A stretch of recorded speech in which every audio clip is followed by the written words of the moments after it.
In 7 years of marriage, I caught Anna cheating 3 times. The first time, she knelt in the rain and begged me to forgive her.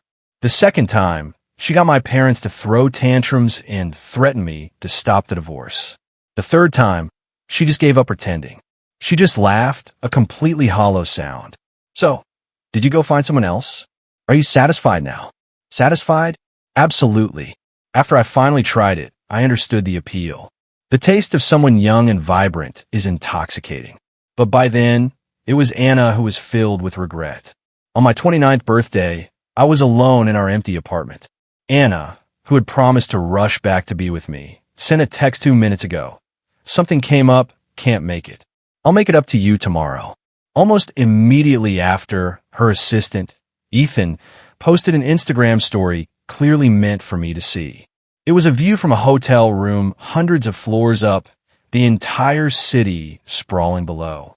In the foreground, in a bathtub before the floor-to-ceiling window, 2 hands clasped together, covered in thick foam. The intimacy was unmistakable. The faint indentation where a wedding ring used to be was still visible. I recognized Anna's hand instantly. The funny thing was I felt nothing. This wasn't the first time. The story vanished quickly, replaced by a new text post. Oops, posted the wrong thing. Boss is going to kill me. Poor me. I turned off my phone. My heart was numb, but a deep chill ran through my body, urging me to find warmth. I drove to my parents' house. Standing at the front door, I raised my hand to knock, but it felt like it was tied down by invisible ropes, unable to move. I stood there for a few minutes, frozen, until I heard voices from inside.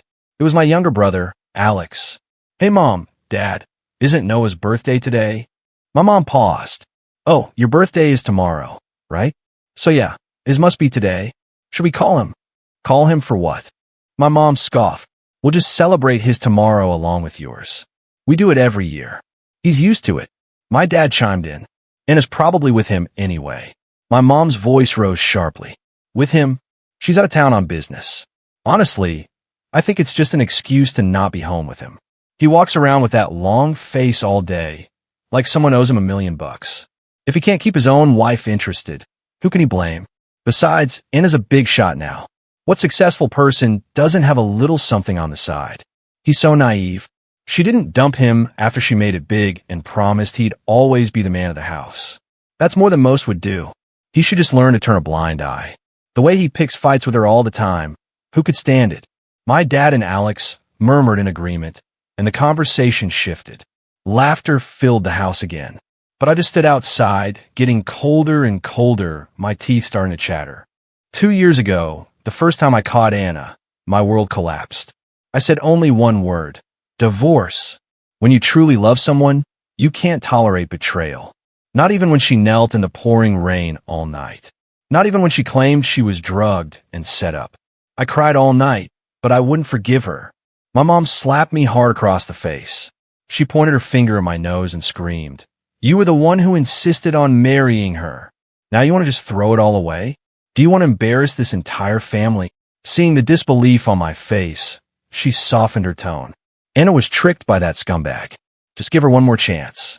It went on for a month. Anna came every day, apologizing, begging. I finally gave in, but I couldn't sleep in the same bed with her. I just couldn't get over it. Seeing me, gaunt and skeletal, like a walking corpse, Anna cried with pity. She wrote me a letter of guarantee, reported her schedule to me daily, and took care of my every need. But less than 6 months later, I walked in on her with her assistant. She said she was drunk and thought he was me. I just stared at her silently until she flew into a rage and stormed out. This time, Anna didn't beg. She calmly told my parents, knowing they would fight her battles for her. My mom blamed me, saying my cold shoulder for the past 6 months had driven her to it. My dad said if I divorced her, he'd disown me. My brother told me Anna had funded his startup company and that I needed to stop being selfish and think about the family. They caused scenes at home in my office. Finally, when they saw I wouldn't budge, my mom took a bottle of pills and had to be rushed to the hospital to have her stomach pumped. She cried, snot and tears streaming down her face. "Noah, if you still consider me your mother, you will not mention divorce again. This family depends on her. Everyone knows I have a powerhouse for a daughter-in-law. If you divorce her, how will people laugh at us? You can't be this selfish." Anna's friends, the same ones who used to call me their big brother, now dripped with sarcasm. "Come on, Noah. Any woman at Anna's level has a few guys on the side. All you have to do is be the rich husband at home. No one can outspend you. Honestly, she's been very good to you. If you won't think for yourself, at least think of your blood-sucking family, right?" Anna didn't have to say a thing because everyone had said it for her. I gave in again. This time, our relationship turned to ice. I treated her like she was invisible. After a few failed attempts to get my attention, she started coming home later and later. I don't know how I got through that time. My brain felt like it was filled with glue. It was as if there was a glass dome between me and the world. I couldn't feel anything. The third time Anna cheated, she brought her assistant home. Right on our sofa. They had just finished. A bright red hickey was still visible on her neck where her shirt was open. I asked her why she wouldn't just agree to a divorce. She lit a cigarette, her features blurred by the smoke, and sighed wearily. "Noah, we're not kids anymore. Don't be so naive. Even if I agreed, Mom and Dad wouldn't. I'm doing this for your own good. You know what they say? The first thing a blind man does when he regains his sight is throw away his cane. I'm not like that. Even if I don't need it anymore, I'll keep it safe. So, you can continue being Mr. Rich Husband. We may not have love, but we have a history." I actually laughed. "So you finally admit it. You don't love me anymore." Anna looked at me for a long time, a playful curve to her lips. "Well, you have to admit, even the strongest feelings fade with time. When I see you cry now, I don't feel anything. It's just annoying." My heart felt like dead ashes. What comes after that? I had no idea. After leaving that place I used to call home, I ran into a drunk woman trying to hit on me. She giggled and stumbled closer. "Hey, handsome, where you headed? Let me give you a ride." Her hand reached for me. I watched her with dead eyes, an uncontrollable urge for destruction welling up inside me. "Yusti, all of you just die. What's the point of living? Let's all just stop living." To her horror, I smiled and pulled out a utility knife. For a while, I'd been feeling this intense paranoia about everything around me, always thinking someone was out to get me.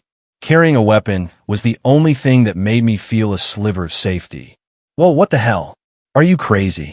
Her eyes cleared in an instant, and she took off running. I chased after her, screaming the most vicious things I could think of. When my shoes fell apart, I ran barefoot, my feet bleeding and raw, until I couldn't see her anymore. I smashed my phone. I smashed everything I could. It wasn't enough. I desperately needed to release the destructive energy boiling in my chest. "Let's all go down together." Yusti. Adrenaline pumped through my veins as I walked aimlessly. I don't know how long it was before I heard the sound of waves. I sat on a rock by the ocean all night, until the sun broke over the horizon. As I calmed down, I thought for a long time. My wife was no longer my love. My family was no longer my family. I had nothing left. The most important things in my life had all crumbled. But strangely, a sense of peace washed over me. No expectations, no hope, no attachments. And what does that leave you with? Freedom. What's the worst that could happen? It couldn't get any worse than this. If you can't beat them, join them. If they see you as an outcast, then just fit in. I felt like I heard my soul shatter, and in its place, my body felt light. The brilliant sunrise shone on me, and I could feel something inside me break and reassemble.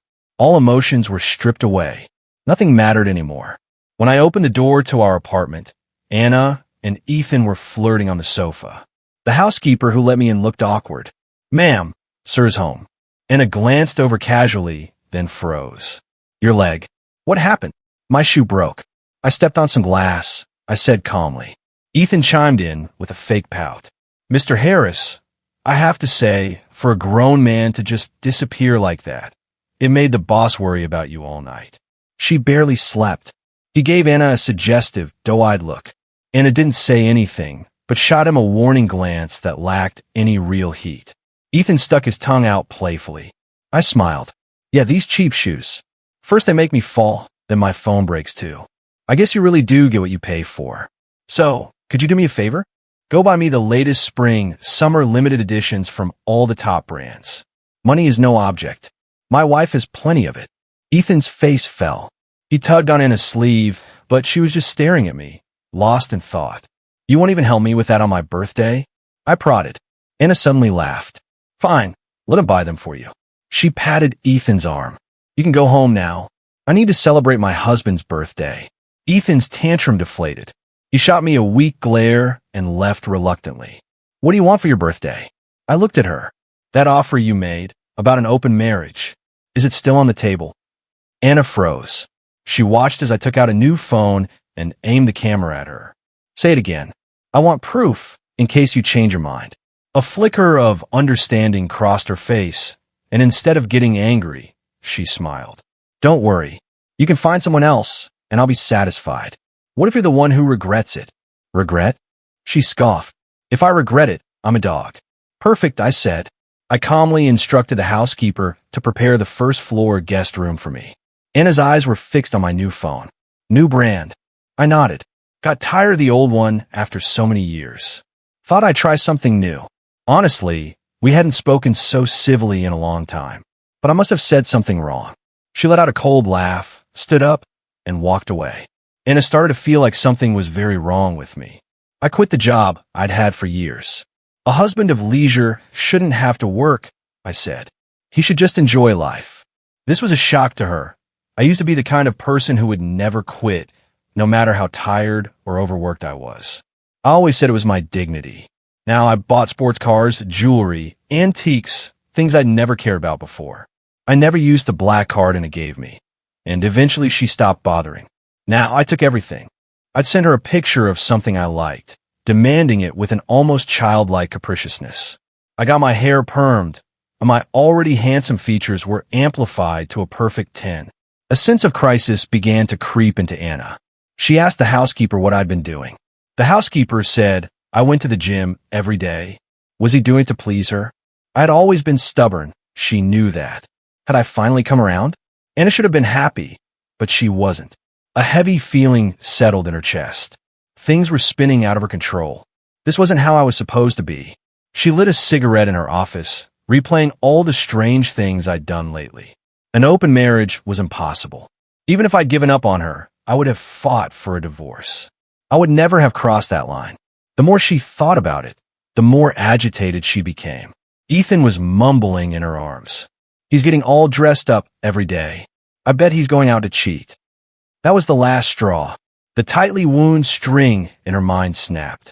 She grabbed his hair and yanked his head back. As he cried out in pain and stared at her in disbelief, Anna's face was contorted with fury. What my husband does is none of your business. You're the other man. Do you forget your place? Ethan's eyes instantly reddened, but he quickly lowered his head and begged for forgiveness. I'm sorry I was wrong. But Anna had lost all interest. She grabbed her clothes and left. She had a week-long business trip to Chicago. On a whim, she visited a spot we had gone to when we were first married, a bridge over the river where couples attach love locks. After a long search, Anna found ours. It was faded and worn, but she recognized my handwriting immediately. Noah and Anna, in love forever. A sharp pain pricked her eyelids, and a sour feeling of regret began to spread through her. Anna suddenly felt an urgent need to go home, to see me. But when she pushed open the door, she was greeted by the sight of clothes scattered all over the floor. From my room, she heard my lazy laugh. Stop it, Maya. Carry me to the shower. She froze. When she threw open the door, I was wearing nothing but a towel. Maya let out a little, oh, and looked back at me, feigning distress. Honey, I thought you said your wife was out of town. How come she's back already? I gave her a reassuring smile, then looked at the doorway. You're back. You didn't say anything. Anna looked like a statue, her eyes wide with a maran that was so clear, as if this was a scene she had never imagined possible. A few seconds passed before she snapped back to reality, her face contorted in a mask of pure rage. She raised her fist to swing at Maya. Fortunately, the day Maya and I got together, she had resolved to start working out just in case my wife ever tried to beat her up. She dodged gracefully, her tone casual. Easy there. If you hurt me, your husband will be upset. That's not very considerate, is it? Maya smiled. I chuckled. Maya, you should go. Looks like my wife wants to talk. See you next time. She scooped her clothes off the floor, and right in front of Anna, she hooked her hand under my chin and gave me a deep kiss. Don't make me wait too long, honey. I smiled and nodded, watching her leave. The moment I straightened up, a sharp pain shot through my wrist as I was dragged violently into the bathroom. Anna's eyes were bloodshot with fury. She ripped off my towel and shoved me into the tub, turning the shower on full blast. I cried out in pain and slapped her hard across the face, without a shred of mercy. What is wrong with you? The slap snapped her head to the side, and some sanity seemed to return. Her jaw was tight as she stared at me. Noah, how dare you betray me? I frowned. Anna, what's with the amnesia? The day we agreed to an open marriage, you swore you wouldn't regret it. So what are you doing now? Her face turned pale under the streaming water. Her lips trembled. That was because you were so sure I wouldn't cross that line. You were sure I would just take it and swallow my pride. I relaxed my arms on the edge of the tub, openly displaying the hickeys and marks on my body. Anna jerked her head away as if she'd been stabbed in the eyes, her fists clenched so tight they were white, trembling slightly. I laughed softly. You really are pathetic. After our fight, Anna started bringing Ethan home in retaliation. The housekeeper went from being shocked to turning a blind eye. I was used to it. I could even compliment Ethan on the sexy lingerie he bought. Seeing my complete lack of concern only made Anna angrier. She would drag him into the bedroom and make as much noise as possible just to get a reaction. If I slept upstairs, they'd be at it in the room next door. If I slept downstairs, they'd do it in the living room. Late one night, I was woken up again by their loud moans. I couldn't take it anymore. I kicked their bedroom door hard. Can you two have some decency? Are you trying to keep the whole house awake? The door opened quickly. Anna stood there, her upper body covered in scratch marks, a smirk on her lips. I thought you didn't care. What's this all about? I suppressed my anger. What you do, where you do it, what positions you use, I don't care. But I would appreciate it if you could be a little quieter when other people are trying to sleep. Is that too much to ask? Anna stared at me for a long time, searching my face for any hint of jealousy. After a moment, she just shrugged, can't do it.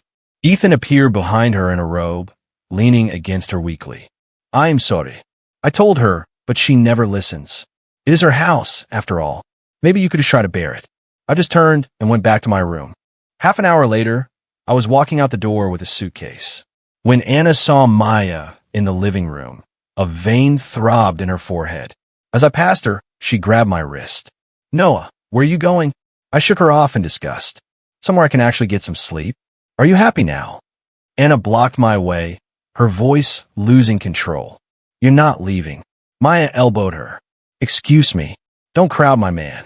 If you don't care about him, I do. Anna grunted in pain as she was shoved against the wall. Ethan rushed out to help her, but she pushed him away. Her eyes were locked on me the entire time, a look of shock and confusion on her face. I didn't look back. I just left with Maya. I'll come back when the house is quiet, I'd told her. Maya took me to a property I owned. She made herself at home, hugging me tightly. You barely call me when your wife is home. What am I to you? I stroke her hair affectionately. The other woman. Her beautiful, striking face put on a pout. All right, in that case, can you spend some time with your other woman now? Though it was a question, her hands were already expertly sliding under my shirt.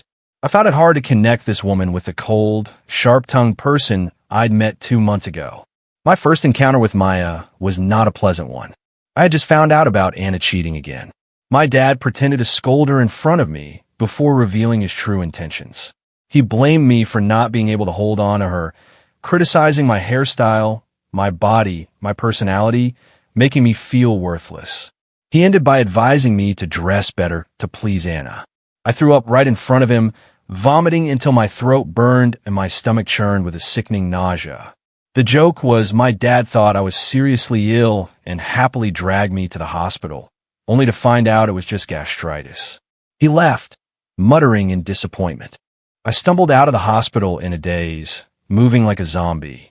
I don't know how long I walked before a business card was held out in front of me. Interested in a gym membership? The word gym struck a nerve. I lost control and burst into tears. Do you also think I need to work out to please my cheating wife? Do you also think it's my fault she keeps cheating because I'm not handsome enough, not fit enough? Do you think it's my fault? People on the street stopped to stare at my pathetic display. I felt utterly helpless. I mumbled an apology, snatched the card, and hurried away. Behind me, her clear voice called out, "You're fine. Your wife cheating is not your fault. She made a promise at your wedding and broke it. That's her failure. And working out isn't about pleasing anyone. It's about feeling the power of shaping and controlling yourself." I wiped my tears and walked faster. I sat by the river for a long time that day. When I looked back, a tall figure was standing behind me. A total stranger. She had stayed there for hours, worried I might do something stupid. Later, I went to that gym and bought their most exclusive membership. She naturally became my personal trainer. I learned her name was Maya. She was stunning, and guys hit on her constantly, but she kept everyone at a distance, especially a married man like me. But I'm a patient person. In college, Anna was poor, but she was beautiful, ambitious, and had this gentle aura that attracted a lot of rich guys. She turned them all down without a second thought. I knew then that someone from a modest background like me could connect with her. I was always around, making it obvious I liked her, but I never officially asked her out, so she never had a chance to reject me. For 2 years, guys came and went, but I was still there. The turning point came when her dad got sick. I went to the hospital with her and helped take care of him for 2 weeks. She kissed me first and said she would never let me down in her life. Looking back now, her words were bullshit, but objectively speaking, I knew how to pursue a difficult woman. And Maya was no exception. I went through her entire Facebook profile.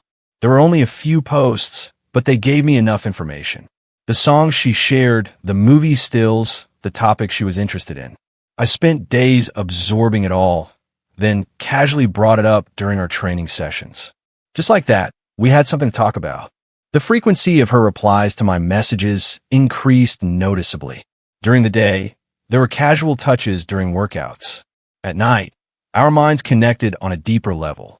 Maybe I'd just gotten more charming with age, because in less than 2 months, she had opened up to me completely. Maya was from a rich family, with most of their business overseas. Her parents had an arranged marriage, divorced after she was born, and both had lovers on the side. A child who grew up without love. She ran away from home. She came back to the States and would rather be a gym trainer than inherit that cold fortune. "Do you think I'm an idiot, Noah?" she asked me once. I smiled. "Yeah, a bit. Just like I used to be. You ran away hoping they'd come looking for you, right?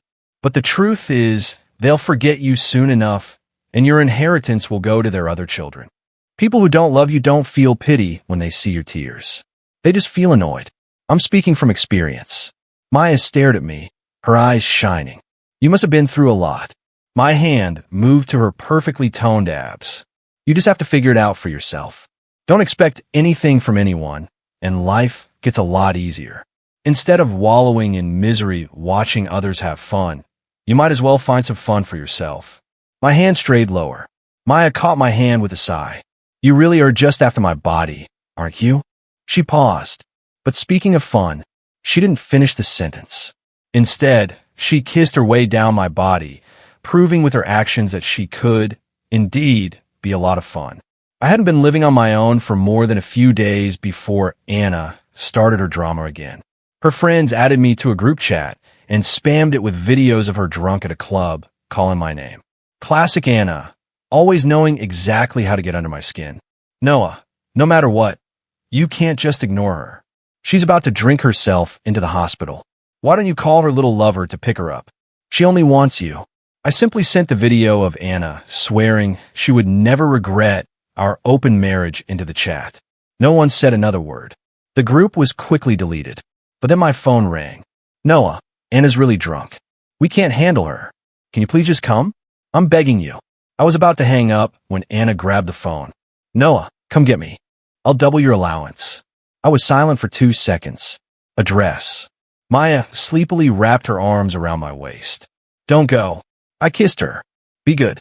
I'll have her buy you another sports car. We'll go on a road trip next month. That pacified her. When I got to the club, it was one of her friends who met me, the same one who had condescendingly told me to just accept the situation before. Within Anna's line of sight, I patted the friend's cheek. You're still looking good. You know Anna and I are doing our own thing now. Interested in going shopping with me? Her expression was blank, but I saw her swallow hard. Before she could answer, Anna's fist flew at her face. What the hell are you looking at my husband like that for? Her friend was stunned. What? I didn't do anything. But Anna wasn't listening. She lunged again, and the other woman, now angry too, fought back. It took several people to pull them apart. I just stood there, arms crossed, enjoying the show. When Anna got into the passenger seat, she looked at me with a dazed expression, as if still processing my smiling face. I was in a good mood, so I didn't mind her staring. Where to? Your love nest with Ethan. She paused, then said with difficulty, It's our home.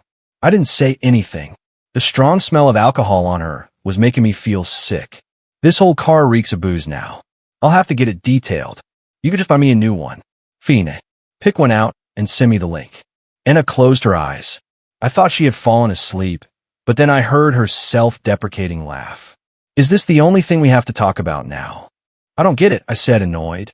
Weren't you the one who told me to just be a rich husband? What are you complaining about now? Your only value to me is making money for me to spend. Why else would I stick around with someone like you? Sorry, I'm not as pathetic as you, I added. Anna took a deep breath and slowly opened her eyes, her gaze dark and unreadable. Noah, I barely recognize you anymore. Can't handle it? Then divorce me, I laughed. She laughed too, a low, humorless sound. Divorce? Never. It seemed Anna was determined to make my life miserable. I got the new car and was planning a trip with Maya when my parents suddenly started blowing up my phone, telling me to come home for dinner. It had to be Anna's idea. Sure enough, when I walked in, there she was, playing happy family with everyone. My dad, probably a little drunk, was red-faced and grinning, waving me over. Noah, Anna says she's going to break it off with the guys on the side and be a good wife to you from now on. I couldn't help but look at her. What was this new game? She met my gaze without flinching, her expression as sincere as the first time I caught her cheating. Honey, I've already promised Mom and Dad. Please, trust me one more time. My dad was beaming. Yeah, just talk things out. A harmonious family is a happy family. I say you two should have a baby. That'll make the marriage solid. Anna nodded in agreement. Everyone else chimed in. No one asked for my opinion. I put a piece of fish in my mouth.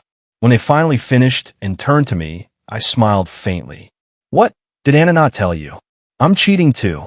The room went silent. Anna's pupils dilated in shock. She couldn't believe I had just ripped away that last veil of decency. My brother Alex was the first to react, forcing an awkward laugh. Bro, you're kidding, right? I tilted my head at him. Your sister-in-law and I decided on an open marriage. We do our own thing. You're young. You should get it. Anna grabbed my hand. It was trembling slightly. Her expression was a painful mix of a smile and a grimace. Honey, I was just angry when I said that. Let's just forget about it, okay? I pulled my hand away. I don't understand what you're trying to do. Isn't this fine? I don't interfere with you. You don't interfere with me. My mom slammed her chopsticks on the table. How could you cheat? That's disgusting. You should be faithful, my dad added. Noah, you need to break it off with her immediately. Seeing that I was ignoring them and still eating, he knocked the chopsticks out of my hand. Did you hear me? The air was thick with the foul smell of smoke and alcohol. It was hard to breathe. I stood up and flipped the table. Don't want me to eat? Then nobody eats. Plates and glasses crashed to the floor. Anna was frozen, looking at me like I was a complete stranger. I sneered. So I cheat and it's disgusting, but when she cheats, it's the man's fault. She wants to come back to the family, and it's a blessing. I want a divorce, and it's a family scandal. You treat your daughter-in-law like your own daughter, but you grind your own son into the dirt. You people are really something else. As they stared at me in stunned silence, I finally drew the line. You look down on me, right? I turned to my mom. Who paid for your surgery? Was it your precious little son? No, it was me. Your older son that you looked down on. I turned to my dad. After every meal, Your wife and younger son go lie on the sofa. I'm the one who cleans up to make your life easier, and all I get is boys should be diligent so they can find a good wife. You only ever think about your younger son. But when you had to go to the hospital for your back pain, you remembered me then, didn't you? When I was too busy to come, you made Alex visit you, and you were so happy, saying Alex is so reliable, Alex is the best. Everything I ever did for you was erased by that one sentence. What the hell do I owe you? I looked around the room. Even this house, I saved up and bought it for you. What has your precious Alex ever done? I pointed at his pale, strained face. You kept begging me not to get a divorce because your career depends on me and your sister-in-law. In that case, why don't I divorce her so you can marry her instead? Noah, are you insane? My mom shrieked, trying to hit me, and I held her back tightly. She looked at me, her face full of disbelief. My family had always been my weak spot, and now I had just destroyed it myself. Crazy? Maybe. I grabbed a baseball bat and smashed the TV. Since you all look down on me so much, then stop spending my money. Let your good son and good daughter-in-law buy you a new TV. The TV was mine, I smashed it. The fridge was mine, I smashed it. The air conditioner was mine, I smashed it. I destroyed everything I could. The scene was chaotic. My dad slapped his thighs and wailed. What have I done to deserve this? I raised a monster. I'd be better off dead. I smiled at him gently. If you want to die, go ahead. The pills didn't work last time. Next time, just jump off a building. Make sure it's a tall one. I won't stop you this time. His wailing stopped abruptly. When the room was a wreck, I dropped the bat and looked at my terrified family. I'm done with you. Live or die. It's your problem now. If you push me again, I don't know what kind of crazy I'll unleash next. On the way back, Anna seemed to still be in shock. Her voice was tinged with confusion. Noah, what has gotten into you lately? I closed my eyes. You tried the same old trick, using them to force me to get back with you. Are you satisfied with the result? Anna stared straight ahead, a bitter smile failing to form on her lips. So why won't you forgive me this time? You're giving up on me, and now your family too? Noah, when did you become so cruel? Her voice was calm, but every word was heavy with helplessness. I slowly opened my eyes. Anna, they're your family, not mine. When you hurt me again and again, they chose to stand against me. From that moment on, they stopped being my family. My only regret is not waking up sooner. Look, isn't this better? From now on, I have nothing you can threaten me with. I gave her a relaxed look. The car slowed to a stop. I opened the door and got out without a second thought. Behind me, I heard a whisper almost lost in the wind. Yes, what do I have left to keep you with? I pushed those boring people and their problems out of my mind and kept my promise to take Maya on a road trip. For a month, we drove east, running through vast grasslands, witnessing breathtaking sunrises over majestic mountains. The life that had been dormant inside me for so long seemed to reawaken with the rush of my blood. For the first time, I tasted freedom. It was addictive. When we got back, Anna asked me to move back home. She said she had fired Ethan and I would never have to see him again. I agreed. It didn't matter where I lived, as long as the money kept coming. But the day I moved back in, Ethan showed up in a drunken frenzy. He was crying and screaming in the living room, clinging to Anna and refusing to leave. I don't believe you. You can't love me at all. Anna was cold now. Not at all. If you don't love me, Ethan shrieked. Then why did you let me take off your wedding ring? Why did you let me sit in the passenger seat? Why did you skip Noah's birthday and let me post that story to provoke him? Can you honestly say you have no feelings for me at all? Was it that bastard who forced you to break up with me? He's cheating on you, but he won't let you divorce him. I'm going to talk to him. He started storming upstairs to find me, but Anna yanked him back, throwing him to the floor. Her voice was icy, full of suppressed rage. Did you just call my husband a bastard? Are you looking to die? Who the hell do you think you are to cause a scene in front of my husband? Ethan stared at her, tears streaming down his face, but then he started to laugh hysterically. Anna, who are you trying to fool with this good wife act? Did you think about your husband when you were with me? Now that he doesn't love you anymore, you're crawling back to him. You're pathetic. She didn't argue. She just called the housekeeper to drag Ethan out.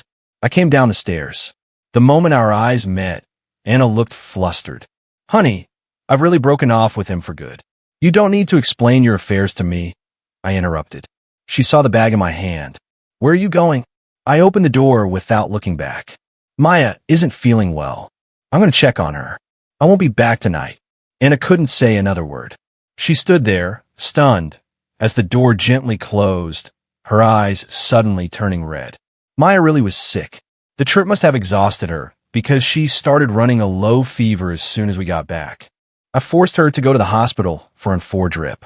You've been running around all day. Get some rest. I felt her forehead, then got up to turn off the light. She grabbed my hand, her voice hoarse. Don't go. I'm not going anywhere. I'll stay with you. You sleep. Her face was pale, and her usually bold features looked surprisingly gentle. Noah, no one has ever been this good to me. If you let them, a lot of people would be this good to you.